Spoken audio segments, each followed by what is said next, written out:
Hello नमस्कार, मेरा नाम है आरजे राज। आप देख रहे हैं 3048th एपिसोड, 3048वां episode on India's most happening Facebook live show का नाम है राज की बात माँ के साथ। एक कोशिश है जहां पर हम एक माँ की कहानी आप तक पहुंचाने की कोशिश कर रहे हैं, उनकी इस जर्नी को रिकॉग्नाइज करने की कोशिश कर रहे हैं, सैल्यूट करने की कोशिश कर रहे हैं। साल में एक बार मदर्स डे आता है, उस दिन कई सारे बच्चे अपनी माताओं को ये विश करते हैं और सेलिब्रेट करते हैं। लेकिन हम चाहते हैं कि ये रोज हो, तो धन्यवाद करता हूँ पारेख ब्रदर जूलर्स प्रेजेंटिंग राज की बात माँ के साथ in association with Rathod Nursing Home, one of the best gynecologists in the city, Dr. Namrata Rathod, helping, curing, healing a lot of mothers out there and helping them with with pregnancy and delivery, everything. A big thank you to Hayat Couture by Nikki Rangunwala, one of the best fashion designers in the city, and can't forget to thank my venue partner and the home decor partner, which is Elegance Furniture. अगर आप यहाँ पर नहीं आए तो आपने आना चाहिए, क्योंकि नागपुर में ऐसा स्टोर है फर्नीचर का, ये शायद आप एलिगेंस फर्नीचर में महसूस कर लेंगे। मेरी आज की जो मेहमान है, she is a girl from the Thakkar family, now bahurani at the Sanghani family. पिछले कई वर्षों से वो अपने इस दायित्व को निभा रही हैं, एक बेटी का, एक बहू का, एक माँ का और अब एक दादी का। चलिए स्वागत करते हैं मेरी आज की मेहमान, मेरी आज की माँ। Please welcome Roshni Sanghani ma'am. Ma'am नमस्ते। सबको मेरा प्यार भरा नमस्ते। और माओ के लिए आप कुछ कहना चाहें तो फिर आप कह सकती हैं, फिर हम शुरू करें आपका एपिसोड। ये एक हर माँ के लिए है, जो माँ बच्चे को जन्म देकर उसे इतना बड़ा करती है। वो सर पे जरा सा हाथ फेर दे, वो सर पे जरा सा हाथ फेर दे तो मेरी किस्मत बदल जाती है। माँ तू एक बार मुस्कुरा दे, मुझे जन्नत मिल जाती है। क्या बात, क्या बात, बहुत अच्छी बात, बहुत दिल को छूने वाली बात। लेकिन कितने वर्ष हो गए ठक्कर परिवार की ये बिटिया संघानी परिवार की हुई? 38 ईयर्स। 38 सालों में, जब 38 साल पहले विवाह करके आई थी, तब क्या अनुभव रहा है संघानी परिवार के साथ? बहुत अच्छा। वेल एक्चुअली आपको बताऊं तो 25 लोगों की फैमिली थी जब मेरी शादी हुई।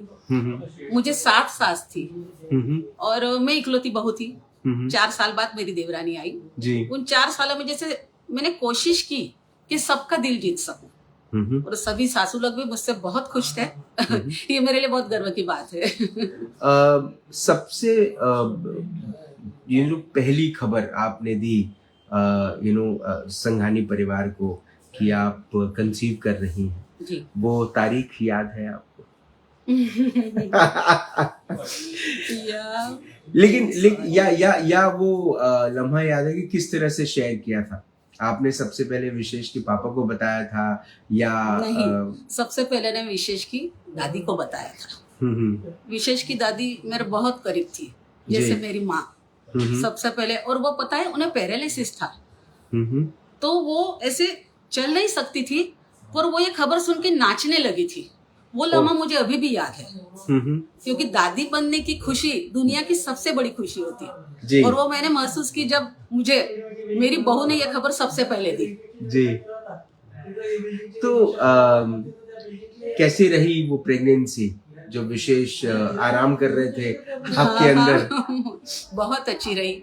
जैसे बताया 6 सास थी, सबने मेरा बहुत ध्यान रखा, बहुत प्यार दिया, अच्छी अच्छी चीजें बना के खिलाई। वो सफर बहुत अच्छा रहा। कई बार कुछ ऐसी चीजें होती हैं जो फर्स्ट प्रेगनेंसी में क्योंकि एक नया अनुभव रहता है, सीखने को मिलती है, समझने को मिलती है, या कुछ एक बहुत अलग अनुभव होता है जी। कौन से ऐसे अनुभव हैं जो आज भी याद करती हैं तो मुस्कुराती हैं मनी मन? हाँ, हम लोगों में ना फास्ट की परंपरा है। विशेष के वक्त जब मैं प्रेग्नेंट थी ना, तो मैं भूखी नहीं सकती थी बिल्कुल भी। और मेरी सास का ये था कि भाई फास्ट तो तोड़ना नहीं है, कुछ भी हो जाए।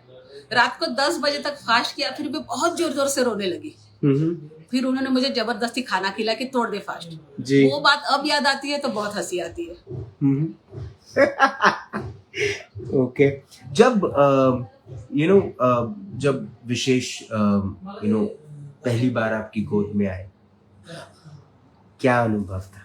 बस ऐसा लगा जन्नत आ गई हाथ में। बस वो शायद हम कोई भी माँ, ये हर माँ का ये होता ही है, हर माँ को ये अनुभव होता है और कोई भी माँ ये शब्दों में बयान नहीं कर सकती कि 9 महीने मुश्किलों से, किसी किसी के तो सिजेरियन होते हैं, किसी को 9 महीने बेड रेस्ट होता है। कितनी तकलीफों के बाद माँ जब बच्चे को जन्म देती है वो उसे देखकर अपनी सारी पीड़ा भूल जाती है। तो एक नॉर्मल डिलीवरी थी या सिजेरियन था? नॉर्मल थी। नॉर्मल थी। यस। कहते हैं बहुत दर्द होता है। जी। और अब याद नहीं है। अब याद नहीं है। विशेष का चेहरा देख लिया, वो सारा दर्द भूल गई। तो कितने साल के थे विशेष जब ऋतिक हुआ? 6 साल के। 6 साल के। जी। तो बहुत सारी चीजों का अनुभव तो विशेष के दौरान मिल चुका था। आपका दूसरा बेटा जब ऋतिक हुआ, हाँ। तब तो बहुत सारी चीजों की तैयारी थी। जी जी। तब तो फास्टिंग ले रोना नहीं पड़ा। नहीं कुछ तब नहीं। तब का कुछ ऐसा याद है जब सामने विशेष खेलता था और अंदर ऋतिक था? हाँ, आपको एक बताओ, विशेष बहुत समझदार था, बचपन से ही बहुत समझदार है और वो पता है मैं मेंटली इतना प्रिपेयर था तो वो मेरा बहुत ध्यान रखता था। उसे पता है कि उसका छोटा भाई या बहन आने वाला है। उससे मुझे इतना, मैं तो पता है आजकल बहुत बच्चों का ऐसा होता है कि दूसरा आने वाला रहता है तो बच्चों के मन में जेलस होती है कि छोटा आएगा या छोटी आएगी, तो पेरेंट्स उसे ज्यादा फोकस करेंगे, उसे ज्यादा प्यार करेंगे। पर विशेष के केस में ये उल्टा था। वो अपने छोटे भाई या बहन के लिए इतना ज्यादा प्यार था उसके मन में कि जब वो बॉर्न हुआ तो वो हॉस्पिटल में मेरे पास बैठा था। उसने सबसे पहले उसको देखा है, ऋतिक को, और उसको अपने बच्चे के जैसा प्यार किया जब से ऋतिक छोटा था। तो जब ऋतिक पालने में था तब विशेष कितने देर तक खड़े रहता था ऋतिक को देखते हुए? अरे बहुत, उसकी इच्छा रहती थी मैं उसे खिलाऊं पिलाऊं सुलाऊं, बहुत ज्यादा। यानी भाई लोगों में इतनी अच्छी बॉन्डिंग बहुत कम देखने को मिलती है और मुझे इस बात का बहुत गर्व है। आपकी मदर जो है वो उनसे आपने क्या टिप्स लिए थे या मदर ने आपसे क्या टिप्स लिए थे? मदर से देखो, मैंने मेरी मम्मी को देखा है कैसे परिवार को सहेज के रखते हैं, क्योंकि वहाँ भी जॉइंट फैमिली था। मैंने बहुत सारे कॉम्प्रोमाइज करते हुए देखा है अपनी मम्मी को कि परिवार को साथ में जोड़ने के लिए ज्यादातर एक बहू को बहुत ज्यादा कॉम्प्रोमाइज या समझौते करने पड़ते हैं। और आज से 50 साल पहले तो ये बहुत ज्यादा ही था। अभी ये मॉडर्न जमाना है तो बहुएं अपने मन की कर सकती है जी। तब मैंने देखा है मेरी मम्मी से, ये सब मैंने मम्मी से ही सीखा है कि जॉइंट फैमिली को कैसे बांध के रखा जाता है। तो क्या गुण होते हैं, कैसे कैसे बांध के रखा जाता है? आपको बहुत सारे समझौते करने पड़ते हैं। जैसे साथ में रहते, कोई चीज आपको पसंद नहीं, सास ने बोला नहीं करनी है तो हम मान जाते थे, बिल्कुल सिर झुकाए, कोई आर्ग्यू नहीं, कुछ नहीं। सास बोले, ससुर बोले, कोई भी बोले, एक जनरल बात, हम कोई आर्ग्यू नहीं करते थे। उससे क्या होता था, हमारे रिलेशन मजबूत रहते थे जी। सास का प्यार बढ़ता था। आज क्यों नोकझोंक होती है? क्योंकि बहुएं अपने विचार रखती है, सास अपने। मैं नहीं बोलती कि आजकल के बहुएं गलत है, पर ये विचारों का जो ये था ना, हम लोग समझ जाते थे।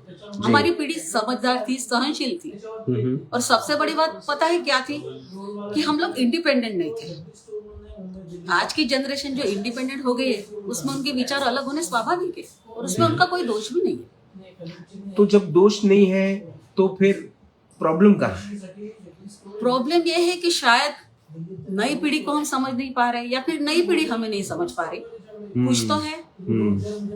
ये तो दोनों की तरफ से बराबर कोशिश होनी चाहिए, क्योंकि ताली दोनों हाथों से बजती है। यस।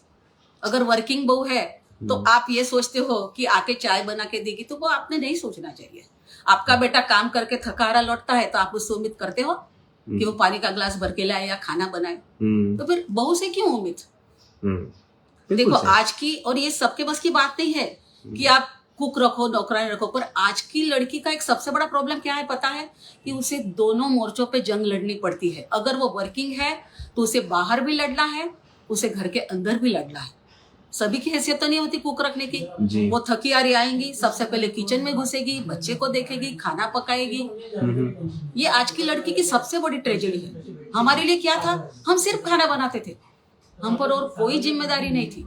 और आज की लड़कियों की विडंबना है या उनकी किस्मत ही भी बोल सकते हैं कि कितने भी बड़े पोस्ट पर हो उसे घर संभालना पड़ता है। क्योंकि मैं भी 2 बेटों का पिता हूँ, तो मैं कई बार अपनी पत्नी से ये बात छिड़ते में कहता हूँ कि हमारी एक बेटी होती तो कितना अच्छा होता। क्या कभी संगानी साहब ने आपसे कहा, क्योंकि विशेष हुआ, ऋतिक हुआ, क्या कभी उसके बाद उन्होंने आपसे पूछा कि बिटिया अगर होती तो कितना बढ़िया होता? हाँ, उनकी तो नहीं, पर मुझे बहुत था बिटिया का।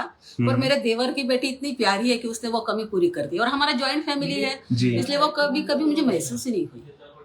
ये जो एक बड़ा बेटा अपने छोटे भाई के लिए बड़ा भाई छोटे भाई के लिए बहुत सारी चीजें समर्पित करता है, बहुत सारी चीजों का त्याग भी करता है, बहुत स्पेशली माता पिता का ध्यान। जब दूसरा भाई आ जाता है और बड़ा भाई भी उतना ही बड़ा हो, 1-2 साल का डिफरेंस है तो पता भी नहीं चलता, लेकिन अगर जिस किस्म का डिफरेंस विशेष और ऋतिक में है, 6 साल का फर्क है, आप विशेष की इस विशेषता को, इस भाव की विशेषता को किस तरह से देखते हैं? मुझे इस बात का यानी विश्वास ही है, उम्मीद नहीं विश्वास है कि मेरे यानी हमारे जाने के बाद विशेष एक बेटे की तरह ऋतिक को संभालेगा, क्योंकि उसने एक पिता की तरह ही ऋतिक का ध्यान रखा है।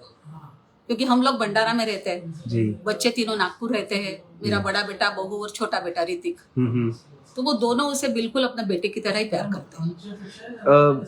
जब सुबह जागती हैं तो पहली सबसे पहली बात जो अपने बच्चों के बारे में सोचती हैं वो क्या सोचती है? बस सबसे पहले तो मैं ईश्वर को थैंक्स बोलती हूँ कि मुझे इतने होनहार, काबिल और प्रतिभाशाली बेटे दिए, और उनका शुक्रिया अदा करने के बाद वही मांगती भी उनसे कि उन्हें हमेशा सलामत रखे, खुश रखे। थोड़ा एक रैपिड फायर करते हैं, पूछते हैं आपको कि आप अपने दोनों बेटों को कितना जानती हैं, है ना? गुस्सा सबसे पहले किसको आता है, विशेष को कि ऋतिक को? सही बताओ, दोनों को नहीं। दोनों को नहीं आता। ओके। सबसे ज्यादा मस्ती कौन करता है, विशेष या ऋतिक? ऋतिक। किसके घर में रहने से सिक्योरिटी महसूस होती है? विशेष। किसके खाने का कौन शौकीन है? ऋतिक। किसके ऊपर किसकी चिंता आपको ज्यादा सताती है? ऋतिक की, क्योंकि विशेष तो मैच्योर है ही।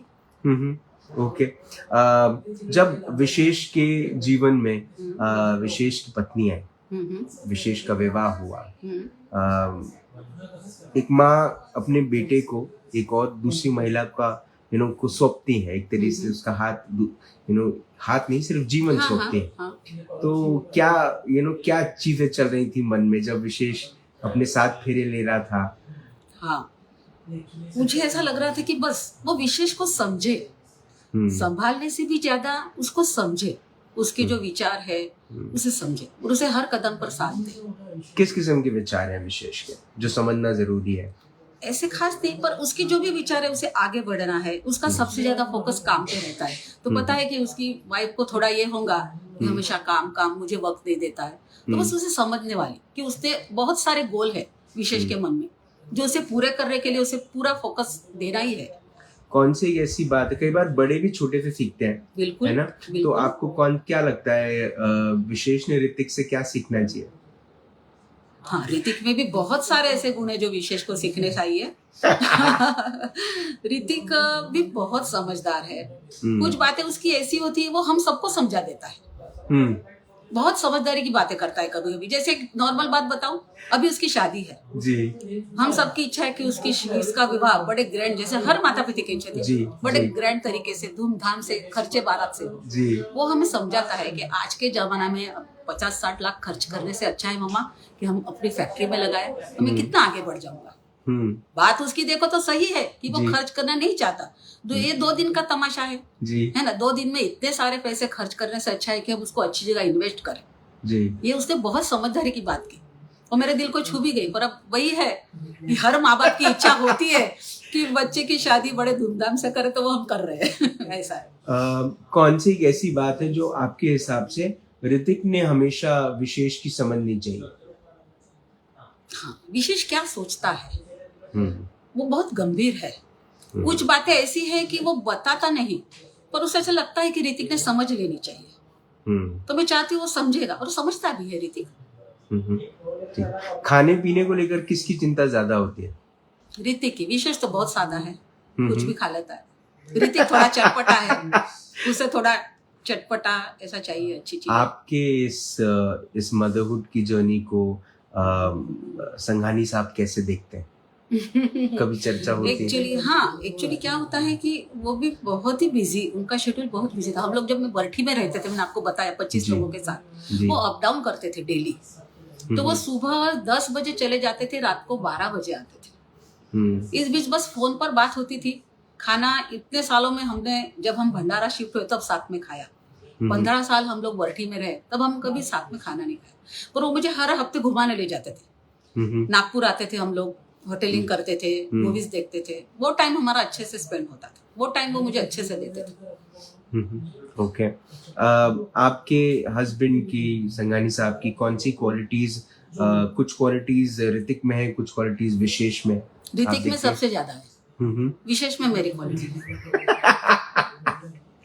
ओके। तो क्या क्वालिटीज है? विशेष शांत रहता है, जल्दी से भड़कता नहीं, किसी से ज्यादा आर्ग्यू नहीं कर सकता। ऋतिक अपनी बात मनवा लेता है, वो भी गुस्सा नहीं करता, पर वो बहुत चैप्टर है। वो कैसे भी करके अपनी बात मनवा ही लेता है। जी जी जी, कन्विंसिंग है मतलब। Yes, 100% convincing. आप अपने दोनों बच्चों से क्या उम्मीद करते हैं? किस किस्म की अपेक्षा रखते हैं? बस बहुत आगे बढ़े और कभी भी अनीति के मार्ग पर न चले। आपको पता है हमारा बिजनेस होटल का है। एक होटल अपना भंडारा में है, अभी यहाँ शुरू किया एक जेवन करके अपने माटी चौक में। बच्चे देखते हैं कि आजकल हर जगह नॉनवेज और ड्रिंक हर जगह होटल में जाता है। होटल ज्यादा से ज्यादा बढ़ाने के लिए ये बहुत जरूरी है। वो ये समझते हैं, फिर भी वो लोग ये नहीं करेंगे, क्योंकि उन्हें पता है कि अपने घर में मम्मी पापा ये अलाउ नहीं करेंगे। और ये मेरे लिए बहुत फक्र की बात है कि बच्चे ये बात समझते हैं कि जो बात घर वालों को पसंद नहीं, वो कभी करनी नहीं चाहिए। एक चीज जो आपको ऐसा लगता है कि एक ऐसा भाव या एक ऐसी बात या एक ऐसी राह जो, या कला या क्वालिटी आपकी मदर की मदरहुड में थी, आपकी सास की मदरहुड में थी, जो आप चाहती थी कि आप में भी वो आए, ऐसी कोई चीज, कोई क्वालिटी? हाँ, मेरी मदर बहुत शांत स्वभाव की है। सबको लेके चलती थी, सबकी सेवा करती, यानी है मेरी मदर। मेरे पापा भी एक्सपायर हो गए। मेरी मदर से मैं सूखी, मैं बोला ना, आपको पहले ही बताया मैंने, ये सब कुछ मैंने अपनी मदर से सीखा है, परिवार को बांध के रखना। आजकल की जो लड़कियां हैं वो बच्चों को जिस तरह से बड़ा कर रही हैं, आपने देखा भी होगा, आपने ऑब्जर्व भी किया होगा, क्या सोचती हैं उसके बारे में? क्या वो मदरहुड का भाव तो है, वो माँ होने का, वो मातृत्व का भाव तो है, लेकिन बहुत सारी चीजें मिसिंग है। आप क्या सोचते हैं इसके बारे में? सबसे बड़ी बात तो आज की जनरेशन के पास वक्त नहीं है बच्चों को देने के लिए। अगर दोनों वर्किंग है तो बात ही पूरी हो गई। कब बच्चे को वक्त देंगे? और आपको एक बात मैं सभी को बताना चाहूंगी कि बड़े से बड़ी यूनिवर्सिटी आपको डिग्री दे सकती है, पर अच्छे संस्कार माँ बाप ही दे सकते हैं, ज्यादातर माँ। क्योंकि मैंने खुद देखा है, जब विशेष छोटा था, इतना बड़ा परिवार था, विशेष कभी मेरे पास आता ही नहीं था। दादी बुआ सभी उसको खिलाती, नहलाती, सुलाती। मुझे कभी कभी बहुत दुख होता कि अरे मेरा बच्चा मेरे पास नहीं है। पर थोड़ा बड़े होने के बाद मुझे रियलाइज हुआ कि दादी नानी बुआ के संस्कार बच्चे के लिए कितने जरूरी है। आज के जमाने में ये बच्चों जो रहते हैं, अब उनको जॉब के वजह से बच्चे सिटी में है, माँ बाप गाँव में है, तो ये एक आज की जनरेशन बहुत मिस करती है दादा दादी का प्यार। और मैंने बताने कि वो संस्कार आपको माँ या दादी नानी से ही मिल सकते हैं। कोई भी बड़े से बड़ी यूनिवर्सिटी आपको संस्कार नहीं दे सकती। एक चीज जो आप मौका मिले तो आप विशेष के लिए ईश्वर से कहना चाहती हैं, और ऋतिक के लिए वो क्या होगा? दोनों खुश रहने से ज्यादा ऐसा कुछ करे कि उससे किसी को तकलीफ ना, कभी किसी का दिल ना दुखाए, नीति की राह पर चले और अच्छे इंसान बने। मैम, आप इस शो पर आई, आपने मैंने आपकी लाइफ को थोड़ा सा रिवाइंड किया और मुझे महसूस हो रहा था कि कहीं ना कहीं आपकी आंखों में अपने दोनों बेटों के लिए जो प्रेम है वो कहीं छलक रहा था। बट मैं उम्मीद करूंगा कि आपका आशीर्वाद उन पर हमेशा बना रहे, आप ऐसे ही उन्हें प्रोत्साहित करते रहें जिस तरह से आपने उनको बड़ा किया है। उम्मीद करता हूँ कि विशेष रूप से इन बातों का ध्यान रखें जो आपके द्वारा उन्हें सिखाया गया है, और ऋतिक वो नाम रोशन करे जो आप हमेशा से चाहते हैं। आप इस शो पर आई, आपने हमसे बात की, उसके लिए बहुत बहुत धन्यवाद। Thank you so much ma'am. Thank you very much. एक बड़ी प्रमुख बात, बड़ी इम्पोर्टेंट बात, तो मुझे ऐसा लगता है कि एक इस शो में समझ में आई, या आप अगर देखें तो रोशनी जी ने अपने दोनों बेटों को कुछ चीज़ें बहुत स्पेसिफिकली समझाई हैं जो शायद जिस पर वो चल रहे हैं, जिसमें से एक है कि वो वैल्यूज और एथिक्स को फॉलो करें।